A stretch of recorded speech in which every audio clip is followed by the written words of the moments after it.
जी 13 साल में होश संभाल जय श्री राम समझे हाँ? अब तक नहीं देखा। नारा लगाने से नहीं होता, सफाई का नारा लगाओ, सफाई चाहिए मुझे। जय सिया राम करने से कुछ नहीं होता, काम करने से होता है। उन्होंने चाचा ने सही बात बोली है। दिल्ली में बीजेपी चोर और केजरीवाल चोर। बढ़िया कौन? अंकल जी चाहते हैं ओबीसी को, बता देते हैं हम।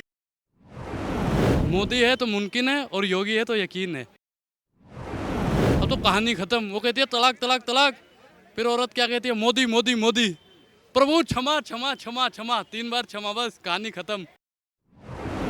मेरा नाम शफीक अहमद अंसारी। सबीर अहमद अंसारी। शफीक अहमद अंसारी।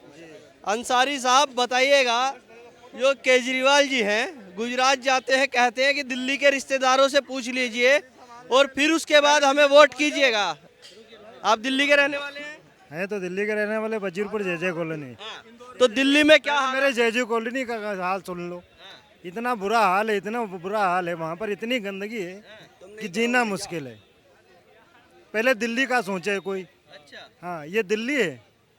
इससे कह रहे हैं हमने दिल्ली को सुधार दिया, नंबर 1 बना दिया दिल्ली को। कम से कम हमारे वहाँ कॉलोनी में तो करें, वो पद यात्रा कर लें सुबह सुबह की, अच्छा, फिर देख लें क्या हाल है। हमें सफाई चाहिए। हमें दिल्ली क्या कह रहे थे, स्वच्छ चाहिए मुझे। दिल्ली कहाँ स्वच्छ है? देखो कितनी गंदगी है। पंजाब नहीं जाना हमें। हमें पंजाब नहीं देखना, हमें अपनी दिल्ली देखना है। दिल्ली मुझे सफाई चाहिए मुझे। हम कमा खा रहे हैं, हम सिलाई का काम करते हैं, वजीरपुर जय कॉलोनी से आए हैं। तो क्या फ्री की नहीं चाहिए? जो फ्री क्या काम तो कर रहे हैं, फ्री क्या चाहिए? काम तो कर रहे हैं, मेहनत कर रहे हैं। फ्री क्या है? कोई फ्री नहीं खिलाता। टैक्स कितना भारी कर दिया बताओ पहले। टैक्स हम भारी दे रहे हैं, नहीं दे रहे हैं? ये कहने की बात है। पब्लिक को बेवकूफ़ बना रहे हैं ये लोग, समझे? पब्लिक को बेवकूफ़ बना रहे हैं, बेवकूफ बना रहे हैं। बेवकूफ़ बना रहे तो हैं। सीना ठोक के कह रहे हैं गुजरात में दिल्ली के रिश्तेदारों से पूछिए और वोट दे दीजिएगा। सीना यहाँ दिल्ली में ठोको, दिल्ली में ठोको सोई सीना। दिल्ली की सफाई देखो पहले, समझे? हमें फ्री नहीं चाहिए कुछ भी।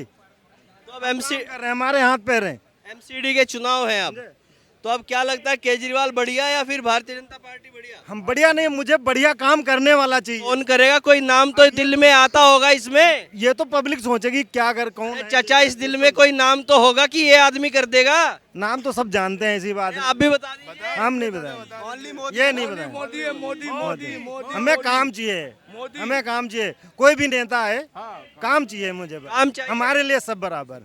ये मोदी मोदी कर रहे हैं, मोदी कर दे। खानी पैनी पापा। मोदी वोदी कुछ नहीं होता, काम चाहिए मुझे, बस काम कर गए। कोई नेता का नाम भी तो होगा। आज बिजनेस नहीं है, आज बिजनेस नहीं है। मुझे बिजनेस चाहिए, मुझे बिजनेस चाहिए मुझे, समझे? मुझे कोई एक नेता तो मन में आता होगा, दिल में किसी का नाम है। हमें तो सारे ऐसे ही दिख रहे हैं, अरे हमको सारे ऐसे दिख रहे हैं सब। किसको बनाए फिर नेता? ये तो अरे कोई अच्छा बनाएगा, अच्छा काम करे। सभी लोग अच्छे हैं, सभी अच्छा, सभी अच्छे हैं, फिर भी सफाई करें। सफाई नहीं है, अंकल की मन की अच्छे तो सबके हैं। मोदी और केजरीवाल में से चुनना पड़े, किसको चुनेंगे? किसको? मोदी और केजरीवाल। मैं तो अच्छे को चुनूंगा। जो अच्छा कौन है वो भी नहीं बताएंगे। कब वो देखेंगे, कब तक देखा नहीं, अभी तक नहीं। इतनी उम्र हो गई, सबको देख लिया। इतनी उम्र हो गई। 55 है 55 जी जी। 13 साल में होश संभाल जय श्री राम समझे हाँ? अब तक नहीं देखा। नारा लगाने से नहीं होता, सफाई का नारा लगाओ, सफाई चाहिए मुझे, समझे? अरे हम बता। हाँ, अरे जायज है। अंकल जी के मन की बात बता दें। अंकल जी चाहते हैं ओबीसी को, बता देते हैं हम। ओबीसी वो तो कह नहीं रहे। अरे कहने की क्या बात है, वो तो क्लियर ही है। जरा ऐसा है ना, तमीज से बात करिएगा। लड़ाई मत कीजिएगा, बात कीजिएगा, बहस कीजिएगा। अरे भाई साहब छोड़िएगा, क्या नाम है? मृत्युंजय है मेरा नाम। मृत्युंजय जी। हाँ जी। केजरीवाल जी गुजरात में छाती ठोक रहे हैं कि दिल्ली वालों से बात कीजिएगा और तब वोट दीजिए। दिल्ली में बीजेपी चोर और केजरीवाल चोर। बढ़िया कौन? बढ़िया मैं बता दूं, बढ़िया मोहल्ला। मैं दिल्ली में रहता हूँ, ठीक है। आप अपना सर्वे कर। नाम क्या है? मेरा नाम जगवीर सिंह नाम है मेरा, ठीक है। आपने अपना कैमरा लेकर अपना सर्वे करवाइए ना। केजरीवाल है। एमसीडी में कौन है? एमसीडी में कौन है? बीजेपी है। एमसीडी में बीजेपी है। सारे कूड़ा देखो, सारा गंद पड़ा रखा है। हाँ, कौन जाके एमसीडी में जाके देखिए, कौन जितने सारे जाके देखिए अपने मोहल्ले में कूड़ा है। और प्राइवेट वाले आते हैं पैसे लेने के लिए, वहाँ से प्राइवेट वाले पैसे लेने आते हैं। जय सिया राम करने से कुछ नहीं होता, काम करने से होता है। उन्होंने चाचा ने सही बात बोली है, चाचा ने सही बात बोली है इन्होंने कि मैं वोट दूंगा, उन्हें वोट दूंगा तो अच्छा काम करेगा। हम शकल देख के वोट नहीं देंगे। हम कौन करेगा? जगबीर जी बढ़िया, ये भी तो पता। जगबीर 2014 में पहले कांग्रेस थी और दिल्ली कांग्रेस बनाने वाली थे। चिला जिसने इतना काम कराया ना, कोई नहीं काम कर सकता। कांग्रेस चाहिए वापिस? बिल्कुल चाहिए कांग्रेस, बाबू चाहिए, कांग्रेस बिल्कुल कांग्रेस चाहिए। दिल्ली में कांग्रेस के तो आसार नजर ही नहीं आते। अरे भाई साहब दोबारा फिर आएगा, आप टेंशन मत लीजिए। कब तक भूख रहेंगे? आटा हमें 36 रुपए किलो नहीं चाहिए। हमें आटा हमें 36 किलो नहीं चाहिए। हमें जीएसटी नहीं चाहिए। हमारे पार्ले बिस्कुट पे 18% जीएसटी नहीं चाहिए हमारे को। हमें रोजगार चाहिए। हमें गरीब आदमी को सिर्फ रोजगार चाहिए, हमारे को काम धंधा चाहिए। कांग्रेस दे देगी रोजगार? क्यों नहीं देगी? पहले क्या सेंटर केयर पे लेते थे आप 400 लेते थे, अब कितना 1100 आ रहा है। अरे भैया कहाँ हो? 2013 में कितना था? चेक करिए पहले। पेट्रोल के डीजल, पेट्रोल 84 था। 84 डीजल पेट्रोल देख लो भैया। हेलो भाई साहब। अरे आप बताओ, पहले 2014 में 2014 की बात तेरे कर रहे हैं। सोना 3600 रुपये हम लेके आते थे। अब देखो 5500 सोना हो रखा है। किसी को पता तो है नहीं। जय सिया राम, जय सिया राम। मैं भी हिंदू, मैं भी सिया राम कर सकता हूँ। मैं पहले घर में पूछा तो कर लो, बाहर की बात करते हो। काम नदी बात करनी, यहाँ पे आगे जय सिया राम करनी। अरे सुनो हेलो। अरे भाई साहब बात हो जाइए।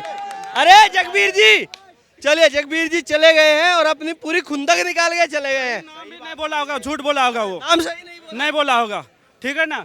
ऐसे आदमी को जो घोटाला सरकार चाहिए। मोदी जी को क्या लगा था भाई? मोदी जी आए हैं इस देश में आए, ठीक है ना। उन्होंने देश की सफाई के लिए स्वच्छता अभियान चलाया, ठीक है ना।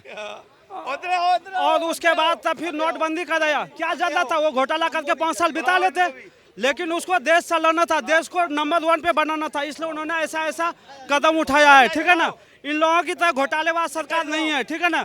ये सब जितना सरकार है, पिछला सरकार सब घोटालाबाज है। सब ने घोटाला पे घोटाला किया, लेकिन मोदी सरकार ने कोई घोटाला नहीं किया, सिर्फ काम करता रहा। हमारा देश नंबर 1 पे है और नंबर 1 पे रहेगा अगर मोदी सरकार रहेगा तो। कह रहे महंगाई हो गई, सिलेंडर 400 से 1000 का। अरे वो महंगाई हर जगह है, यहाँ स्पेशल नहीं है, ठीक है ना। हर जगह का डेटा निकाल के देखो, अपने देश की महंगाई उससे भी कम है, ठीक है ना। ये सब जितना भी महंगाई के बकवास कर रहा है, वो बकवास कर रहा है, ठीक है ना। मजदूरी भी बढ़नी चाहिए ना। अरे मजदूरी बढ़ चुकी है। मिलती तो थी, अब 500 मिल रही है। 500 से क्या होगा? और कितनी चाहिए? 500 से क्या होता है? और 200 200 से बच्चा खर्च कर अरे देता है। एक बार तो 65 साल पहुंचने में 200 रुपए लग गए और 7 साल में 500 हो गई। कितनी बढ़ गई बताओ? पहले तनख्वाह कितनी थी? 7000 रुपए। 7000 2009-10 में 7000 मिलती थी दिल्ली में लेबर की। 7,7500। आज कितने मिल रहे हैं? 14,700 बेसिक है। सब कुछ मिला के 17,000 आता है। अगर चाहिए किसी को जॉब, अगर कोई बेरोजगार घूम रहा है, भैया 14,000 की 15,000 की हमसे जॉब ले जाओ, ठीक है। मैं फ्लिपकार्ट में ऑपरेशन मैनेजर हूँ, मैं बता देता हूँ सबको, ठीक है। हम जॉब देंगे भैया, बाइक देंगे, लाइसेंस नहीं होगा तो भी चलेगा, ठीक है। जॉब करोगे 20,000 रुपए कमाओगे, डिलीवरी की जॉब करो, बाइक हम देंगे तुम्हें। और क्या चाहिए फिर? करना है नहीं है इनको, चाहिए पता क्या? सरकारी जॉब। हाँ, 150 करोड़ लोग हैं, सबको सरकारी जॉब दे देंगे क्या? और राहुल गांधी वो चमचा था एक्चुअली। तो राहुल गांधी अभी क्या कर रहे हैं? भारत जोड़ो है। वो जोड़ किसको रहे पता है? 30 करोड़ बिखरे पड़े हैं। पहले मुसलमान का एक जय वोट किसको मिलता था? कांग्रेस को। अब वो क्या बट गया है? वो सपा में कुछ चला गया, कुछ आम आदमी में शिफ्ट हो गया है, ठीक है। कुछ थोड़ा बहुत 1-2% बीजेपी में भी आ गया है, आरजेडी सब में। 3 तलाक खत्म होने के बाद भैया पूरा वोट आ गया है। 3 में आ गया बीजेपी में 3 तलाक खत्म होने के बाद पूरा आ गया भैया। महिलाओं का वोट किसी भी के पास नहीं जाता, सिर्फ मोदी जी के ही खाते में आता है। सिर्फ मोदी जी के खाते में, मुस्लिम महिलाओं का। हाँ पूरा मोदी के खाते में आता है। मैं तो कह रहा हूँ यहाँ पे मुस्लिम औरतों को बुला लो, अगर कह दें कि बीजेपी के अलावा किसी निकाल, तो भैया यहीं पे आपके चैनल के माध्यम से तुरंत छोड़ के आपका चैनल चले जाएगा। तो कह देती है कभी-कभी। अरे कोई नहीं कहेगा भैया, कोई नहीं कहेगा। जो 3 बार कहते थे ना तलाक तलाक तलाक, चल बेटा निकल, अब तो कहानी खत्म। वो कहती है तलाक तलाक तलाक, फिर औरत क्या कहती है? मोदी मोदी मोदी। प्रभु क्षमा क्षमा क्षमा क्षमा, 3 बार क्षमा, बस कहानी खत्म। ये तो डर हो गया। डर मोदी है तो मुमकिन है और योगी है तो यकीन है।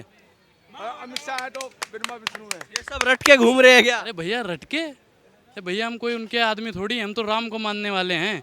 हम तो कहते हैं कांग्रेस वाले राम को माने, हम कांग्रेस वालों के साथ हैं। राम को नहीं मानते, उनका उनके साथ नहीं है, हम उनके साथ नहीं है। गर्दन सारे लोग जाएगी, गर्दन पर हिंदुत्व नहीं छोड़ेंगे। क्यों है भाई साहब?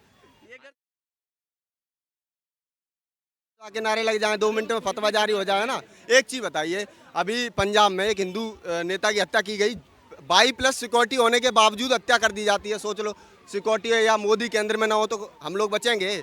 एक्चुअली इनको ये जो राहुल गांधी की भारत जोड़ो यात्रा है ना, ये भारत जोड़ो नहीं है, ये टुकड़े टुकड़े गैंग जोड़ो, पत्थरबाज जोड़ो, वो यात्रा चल रही है। अब इनके पेट में दर्द क्या है? ये पाकिस्तान के साथ डिनर नहीं कर पा रहे, शहबाज शरीफ नवाज शरीफ उनसे बतिया नहीं पा रहे। उनकी गुगली चलती थी, गुगली, वो जो 2:30-3 बजे वो डिनर करने आता था, क्या नाम है, याकूब मेमन, हाँ, वो आ जाता था डिनर। अब वो डिनर विनर बंद है। चाइनीज से जो फंड आता था, राजीव गांधी फंड, वो फाउंडेशन, वो भी बंद कर दिया। पेट में दर्द ये है कि ये भ्रष्टाचारी बेईमानी नहीं कर पा रहे हैं, इसलिए ये जोड़ने में लगे पड़े हैं। जोड़ेंगे किसको?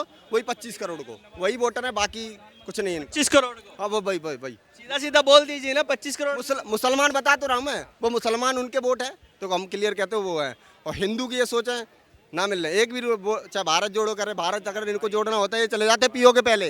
हाँ भाई साहब, क्या नाम है? मेरा नाम रविंदर चौहान है। एक बात बता, आगे रहने वाले हैं? मैं दिल्ली का रहने वाला हूँ। एक गांव की सरपंची तो अकेले एक कास्ट से जीती नहीं जाती है, तो यार क्या तुम देश का चुनाव जीत जाओगे? एक सिंपल सी बात है कि भाई 1 मिनट कैमरा डाउन कर ले, मैं तेरे को फैक्चुअल कैमरा पे कर लीजिए बात, ऑफ कैमरा देखिए हम करने के आज किसी। 1 मिनट कैमरा 1 मिनट बंद कर, मैं तेरे को अपनी आइडेंटिटी दिखाता हूँ। 1 मिनट कैमरा, ठीक है ना, इसलिए बताता हूँ। चलिए, एक चीज बता, नहीं आप आर्मी में हैं, आपको सैल्यूट हमारा, और आप बहुत बढ़िया काम कर रहे हैं। 4 चीज फैक्चुअल डेटा बताऊंगा। देख, मैं नहीं जानता लोग क्या कहते हैं। देख, एक लीडर हमारे देश का सही है, मैं रियलिटी बता रहा हूँ। ये हमारा देश का लीडर ठीक है। एक पर्टिकुलर पर्सन की बात करता हूँ, लीडर ठीक है, लेकिन जो पीछे चेन ऑफ कमांड है ना, वहाँ कहीं ना कहीं दिक्कत आती है। इसलिए इन्होंने अच्छी तरह से 4 चीज़ों का बहुत अच्छे से इस्तेमाल करा। लॉ का, जहाँ इन्होंने अपने बंदे बिठा रखे हैं, सबको पता है जो चीफ जस्टिस ऑफ इंडिया बना है किसका है, किसके कहाँ से निकल के आता है, उसका कितना आरएसएस बीजेपी से सब जानता है। मैं देख एक मुलाजिम हूँ, इसलिए मैं सीधा डेटा बताता हूँ। दूसरी चीज़, इन्होंने सीबीआई का बहुत अच्छे से इस्तेमाल किया। जो इनके अपोजिट में खड़ा हुआ उनको इन्होंने उठवा दिया। इन्होंने ईडी का बहुत अच्छे से इस्तेमाल करा, जहाँ भी कुछ करना वहाँ उसके चापे पड़वा दिए। इन्होंने आर्मी का बहुत अच्छे से इस्तेमाल करा। कुछ नहीं होता ना भाई, तो 1 मिनट में फ़ोन घूमते हैं और कहीं ना कहीं कुछ ना कुछ ऑपरेशन हो जाते हैं। बिना बात के ऑपरेशन भी हुए हैं, ठीक है। कुछ ऐसे रीज़न मैं ग्राउंड रियलिटी बता रहा हूँ, जो चीज़ को हर कोई नहीं बता सकता, लेकिन वो होते हैं। अच्छा है, आप काम करो, आप को करो, लेकिन किसी को दबाना भी ठीक नहीं है। मैं देखो, हमारे लिए, मेरे को आर्मी क्यों पसंद है, मेरा सबसे बड़ा रीज़न आर्मी ज्वाइन करने का एक यही है। आर्मी में ना मस्जिद होती, ना मंदिर होता, ना गुरुद्वारा होता, ना चर्च होता। वहाँ पे एक चीज़ होता है, सर्वधर्म स्थल। और हम पहले मंदिर जाएंगे, मस्जिद जाएंगे, फिर चर्च में जाएंगे, फिर उसके बाद गुरुद्वारे में जाएंगे। और चारों में ना कोई हिंदू देखा जाता है, ना कोई मुसलमान देखा जाता है, ना कोई क्रिश्चियन देखा जाता है। तो भाई वो यूनिटी हम लोग आपस में लाए ना यार, हम लोग अपने आपस में लाए ना। मेरा सिंपल सी चीज़ कहना है कि वो लोग आपस में आप लोग लाओ ना। फौजी साहब, मैं आपको रोकना चाहूँगा। मैंने कई फौजियों से बातचीत की, मेरे कुछ नोन में भी थे। ऐसे ऑफ कैमरा जब बात हुई तो ऐसे जानने की कोशिश की कि आर्मी में जो पहले की स्थिति थी वो कैसी थी और मोदी जी के आने के बाद स्थिति कैसी है। तो बहुत सारे लोगों ने बताया कि स्थिति में बदलाव हुआ है, आर्मी की इज्जत बढ़ी है, आर्मी के लिए सम्मान लोगों का जो था वो बहुत बढ़ गया। आर्मी को खाना कैसा मिलता था, ड्रेस कैसे मिलती थी, हथियार कैसे मिलते थे, उसमें कुछ ना कुछ बढ़ावा हुआ है, कुछ कम नहीं हुआ। अब मैं बताता हूँ भाई, देखो आपकी बाबूजी इतने बड़े बड़े बुजुर्ग बैठे हैं, आर्मी की इज्जत पहले भी थी, आज भी है, उसमें 1% घाटा नहीं हुआ है, ठीक है। आर्मी की इज्जत पहले भी थी। कोई बोलता है कि इसके आने से हुए, आर्मी किसी की इज्जत की गुलाम नहीं है। एक चीज भाई, एक मिनट मेरे बोलूं मैं। कश्मीर में सुनो तो, कश्मीर में आर्मी पे जब वो पत्थर बरसाते थे और जूता मार के चले जाते थे, AK-47 लोड आर्मी अफसर यूं करके खड़ा रहता था। जब से मोदी आया है ना, वो मैगजीन खाली करने का ऑर्डर है। सर, आप लगता है आर्मी में है भी नहीं, मेरे को डाउट हो रहा है जब आप ये बात कह रहे हैं। वो सर वो ये रहा SF का हूँ मैं, स्पेशल फोर्सेस का हूँ मैं, ठीक है। क्या कह रहे हैं? आर्मी का सस्पेंड तो नहीं है व्यक्ति, ये सस्पेंड? हाँ, सस्पेंड हो, क्या पता कार्यवाही में रेगुलर ना हो और काम नहीं हो। पहले आर्मी वालों को जब तक ऊपर से ऑर्डर नहीं मिलता था, बेचारे सहते रहते थे, ये हकीकत होती थी। और आज ये है कि किसी की हिम्मत नहीं हो रही है कि आर्मी को छू पाए या उनका अपमान कर पाए। मैं इस चीज़ का जवाब देता हूँ। भाई ने बोला ठीक है, हमारे पास में पहले क्या था, पहले सेंटर से ऑर्डर आते थे, ये बात मैं मानता हूँ। मैं ये नहीं बोल रहा हूँ कि उसमें कोई वो नहीं है। आज की डेट में वो चीज़ है कि भाई अभी हमारा चेन ऑफ कमांड छोटा कर दिया है। अभी जो चेन ऑफ कमांड है छोटा कर दिया। रही बात ड्रेसेस की, एक बात बता देता हूँ, ड्रेसेस अलाउंस मिलता है, ड्रेस बंद कर दिया आर्मी ने। पता करना अपने दोस्तों से ही, ड्रेसेस का अलाउंस मिलता है, और जितना जो पहले गवर्नमेंट ड्रेस देती थी ना ऑर्डिनेंस फैक्ट्री, वो बंद कर दिया है। एक चीज़ आपको करेक्ट करता हूँ। दूसरी चीज़ खाना, फौज कभी फौज कब भर्ती हुई आर्मी? भाई मैं 2014 से फौज में हूँ, 8 साल हो गए मेरे को। हाँ